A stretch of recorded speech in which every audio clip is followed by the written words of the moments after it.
Жалпы ағылшын тілінде 12 шақ бар. Соның ең негізгісі және жиі қолданылатыны ол present simple шағы. Жалпы present simple шағын көбіміз қалай жасалу формасын білеміз, бірақ не үшін қолданамыз, қандай сөйлемде қолданамыз, мағынасын толық түсінбейміз де, сөйлеу барысында дұрыс сөйлем құрай алмаймыз. Жалпы present simple шағы қазіргі қарапайым, күнделікті өмірде істейтін әрекеттерімізді сипаттайтын етістіктің шағы.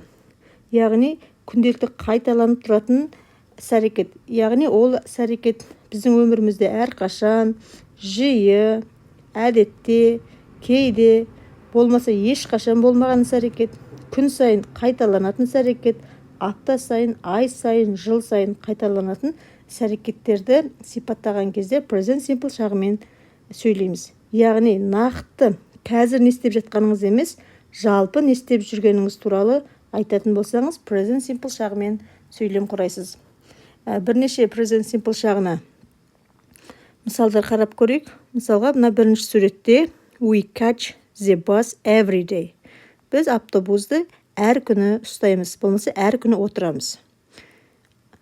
Anna drinks coffee every morning. Анна әр күні таңертең кофе ішеді. Бұл оның әдеті. Ары қарай. I brush my teeth 2 times a day. Мен тісімді тазалаймын күніне 2 рет. I work as a driver. Мен жүргізуші болып жұмыс жасаймын. A cat has 4 legs. Мысықтың 4 аяғы бар.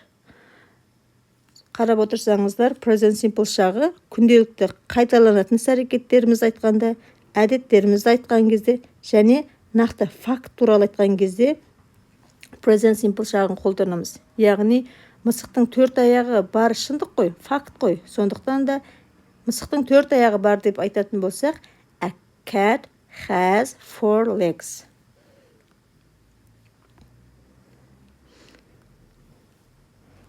Мына суретке қарасаңыздар, жалпы present simple шағының өмірде қолданылу барлық жағдай көрсетілген.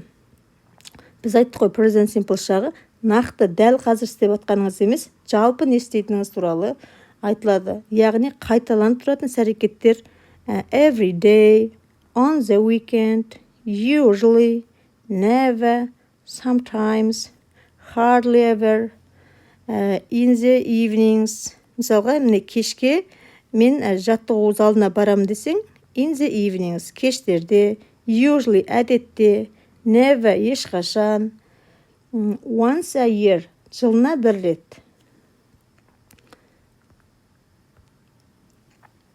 Жалпы жасалу жолы өте қарапайым. Subject плюс verb. Яғни бастауыш қосу етістік жасалу формасы. Мына жерде pronoun істегеніміз бұл есімдіктер. I, мен, you, сен, he, she, it, ол үшінші жақта ер адам үшін, she, қыздар үшін, it заттарға арналады, қолданылады. We, біз, they, олар. Енді 3 түрлі сөйлем формасы. Бірінші хабарлы сөйлем, яғни жай сөйлем. Одан кейін болымсыз сөйлем және сұраулы сөйлем. Болымсыз сөйлем жасаған кезде I like music, you like music, he likes music, we like music, they like music. Бұл жердегі өзгешелік he likes music. Яғни үшінші жақта сөйлеген кезде етістікке еш жұрнағы жалғанады. Қалған кезде барлығы жекеше және көпше түрде сөйлеген кезде негізгі етістіктің формасын қолданамыз. Болымсыз сөйлем жасаған кезде бізге do not, қысқаша don't, болмаса does not, doesn't қысқаша айтылу формасы. I don't like music, you don't like music, he doesn't like music. Бұл жерде үшінші жақтағы сөйлем, бірақ like-та ес жұрнағы жоқ. Ол ес жұрнағы алдына кетті деп ойлайсыздар. Яғни 2 рет ес жұрнағын жалғамаймыз. He doesn't like music.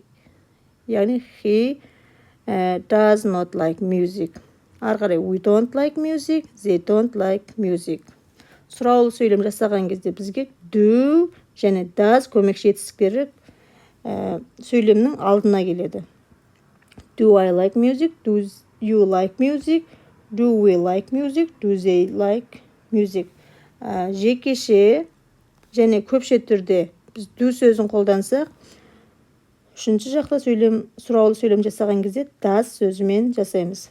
Does he like music? Жаңа айтып өткендей, етістікке үшінші жақта сөйлем құраған кезде негізгі етістікке S жұрнағы жалғанады. Қалған жекеше, мысалы жекеше мен, сен, бұлар жекеше түрде, we, you, they бұлар көпше түрде етістіктің негізгі формасы болса, үшінші жақта сөйлеген кезде етістікке S жұрнағы жалғанады. Бірақ әрқашан S жұрнақ емес, бірнеше түрлері бар жасалу жолының. Жалпы көп жағдайда S жұрнақ жалғанады. Міне көріп отырғаныңыздай walk, walks. Енді екі S, CH, SH, CH, X, O сөздерінен аяқталса, S жұрнағы жалғанады. Мысалға wash, жуу, washes, ол жуды деген үшінші жақта сөйлемге. Go деген бару болса, goes. Ол барды деген мағынада. Ал егер етістігіміз мына жерде Y әрпінен аяқталып тұр, бірақ Y әрпінің алдында дауыссыз дыбыстар келетін болса, Y әрпі түсіп қалады да, оның орнына I, ES жұрнағы жалғанады. Try, tries. Cry, cries. Study, studies. Ал егер етістік Y әрпінен аяқталып тұр, бірақ оның алдында дауысты дыбыс болатын болса, етістігіміз ешқандай өзгеріске ұшырамайды, жай ғана S жұрнағы жалғана салады сөйлем етістіктің соңына. Жалпы ағылшын тілінде 12 шақ бар. Осы 12 шақты бір-бірінен ажырату үшін, толық түсіну үшін біз олардың маркер сөздеріне қараймыз. Маркер сөздер дегеніміз, яғни әр шақтың өзіне тиісті жиілік үстеулері. Мысалға, мына жерде сіздер үшін орысша вариантын алып қойдым, және мына жерге қазақшасын да жазып қойдым. Қарап жазып алсаңыздар болады. Сонымен жиілік үстеулер дегеніміз біздің жаңағы күнделікті қайталанып тұратын іс-әрекеттеріміз туралы айтамыз ғой, present simple шағы. Яғни сол қайталанып тұратын іс-әрекеттің қаншалықты жиі қайталанатындығын осы біз жиілік үстеулер арқылы біле аламыз. Ол мысалға қарап отырғандарыңыздай 100%-тен төмендей береді, және ең соңында мүлде істемейтін іс-әрекетіміз never-ға дейін келеді. Мысалға always деген ең жиі қолданылатын қайталанатын іс-әрекет болса, never деген біз ешқашан орындамайтын іс-әрекетіміз. Sometimes деген 50-50, яғни кейде. Often деген жиі, usually деген әдетте деп аударылады. Енді бұл жиілік үстеулері сөйлемнің басында, яғни етістіктің алдында келеді.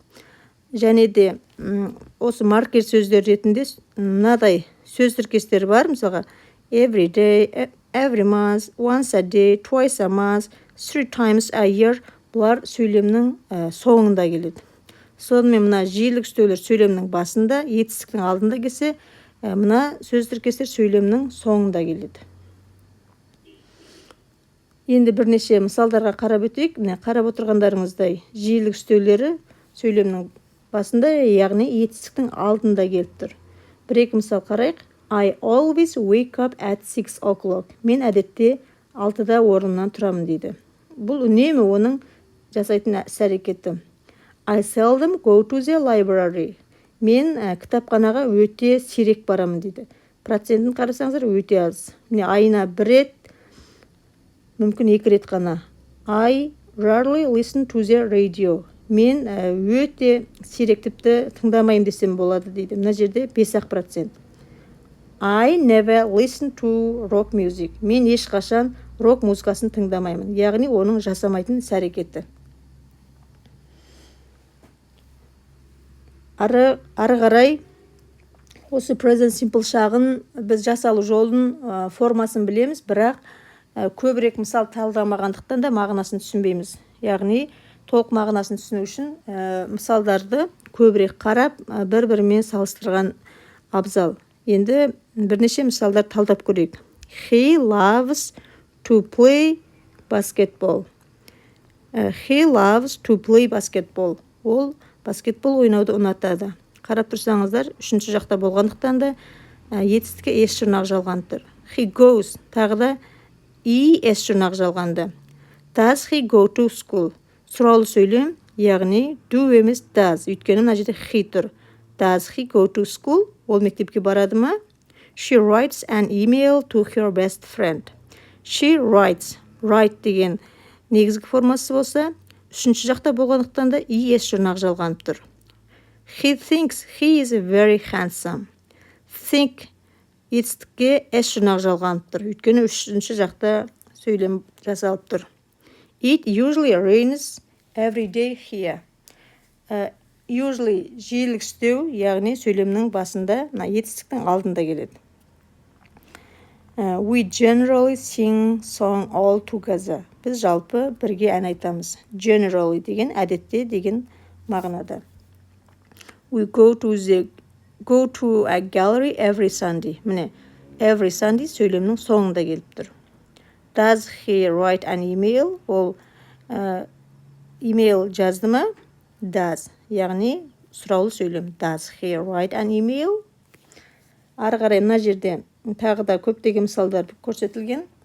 Қарап талдайтын болсақ, мына жерде жекеше және көпше түрлерде етістік негізгі формасында тұр. Мысалға, play, run, play, talk, ары қарай they make, the bed, төсек салу, my father always washes the car. Мына жерде always жиілікстеу етістіктің алдында кеп тұр. My father, яғни үшінші жақта болғандықтан да етістікке ес жұрнақ жалғанады. He gets up early every day. Every day. Міне, сөз тіркесі сөйлемнің соңында келіп тұр. They speak English in USA. Олар USA-де жаңағы ағылшын тілінде сөйлеседі. They drive their kids to school every day. Олар әр күні балаларын мектепке машинамен апарады дейді. Every day сөйлемнің соңында келіп тұр. Бүгінге осы сіздер үшін пайдалы білім болды деп санаймын. Сіздерге ұнаса лайк және комментарий жазып, менің каналыма тіркеліп кетулеріңізді сұраймын. Сау болыңыздар.